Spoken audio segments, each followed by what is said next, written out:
He gave them the law so that they would have the knowledge of sin. Romans chapter 3, verse 20. It was to let them know what he liked and what he disliked and to reveal his righteousness and holiness. The people of Israel were redeemed through the law, the sacrificial system, by believing in the Messiah who was to come. But the sacrificial system had also faded with time. He challenged Jesus, not knowing himself to be evil, a lump of sin who could never do good. So Jesus asked him, "What is written in the law? What is your reading of it?"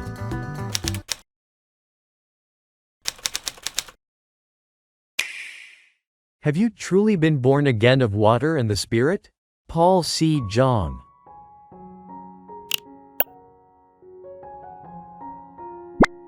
Chapter 3. If we do things by the law, can it save us? God gave us the righteousness of faith before the law. Which one is earlier, faith or the law?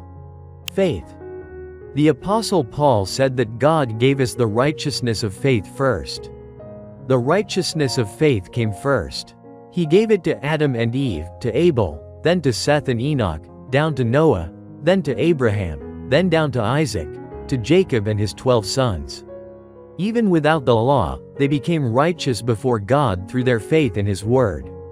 They were blessed and given rest through their faith in His Word. And time went by and Jacob's descendants lived in Egypt as slaves for 400 years because of Joseph. Then God led them out through Moses into the land of Canaan. However, during the 400 years of slavery, they had forgotten the righteousness of faith. So God let them cross the Red Sea through His miracle and led them into the wilderness. When they reached the wilderness of sin, He gave them the law at Mount Sinai. He gave them the 10 Commandments, which contain 613 detailed articles of the law. I am the Lord your God, the God of Abraham, the God of Isaac, the God of Jacob. Let Moses come up to Mount Sinai, and I will give you the law. God gave Israel the law. He gave them the law so that they would have the knowledge of sin. Romans chapter 3, verse 20. It was to let them know what He liked and what He disliked and to reveal His righteousness and holiness. All the people of Israel who had been enslaved in Egypt for 400 years crossed the Red Sea. They had never met the God of Abraham, the God of Isaac, the God of Jacob. They didn't know Him. And while they were living as slaves for those 400 years, they had forgotten the righteousness of God. At that time, they didn't have a leader. Jacob and Joseph were their leaders, but they had died. It seems that Joseph failed to pass the faith on to his sons, Manasseh and Ephraim. Therefore, they needed to find their God again and to meet Him because they had forgotten the righteousness of God. So God gave them the righteousness of faith first and then gave them the law after they had forgotten the faith.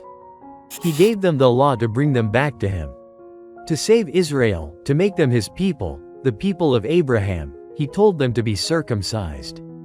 His purpose in calling them was first to let them know that there is God by establishing the law and second to let them know that they were sinners before Him. He wanted them to come before Him and become His people by being redeemed through the sacrifice of redemption that God had given them. And He made them His people.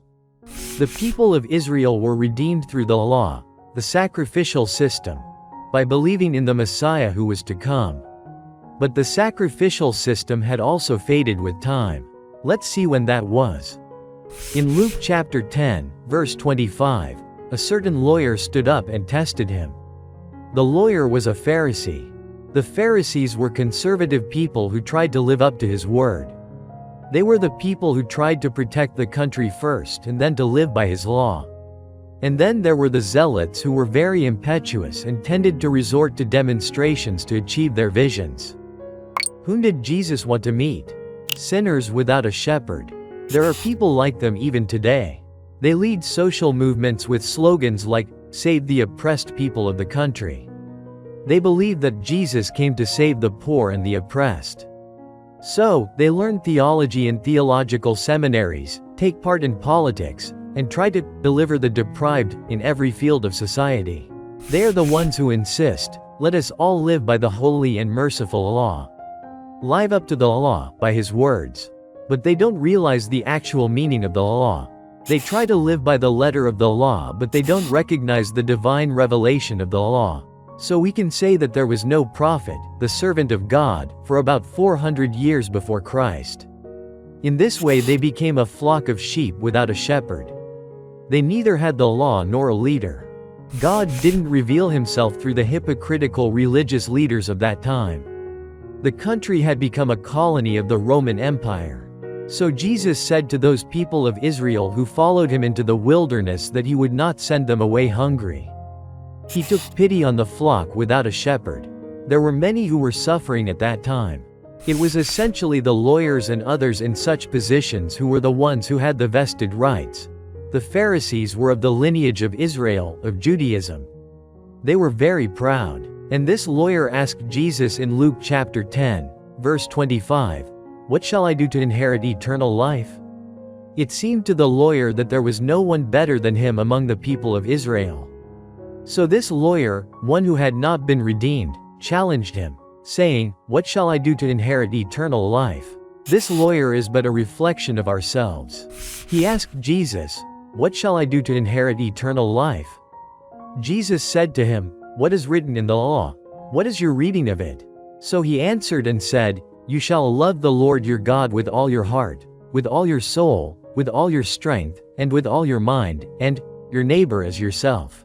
Jesus told him, "You have answered rightly. Do this and you will live." He challenged Jesus, not knowing himself to be evil, a lump of sin who could never do good. So Jesus asked him, "What is written in the law? What is your reading of it?" Want to learn more? Visit our website now to download your free audiobook and ebook. The Truth of Being Born Again of Water and the Spirit is waiting for you.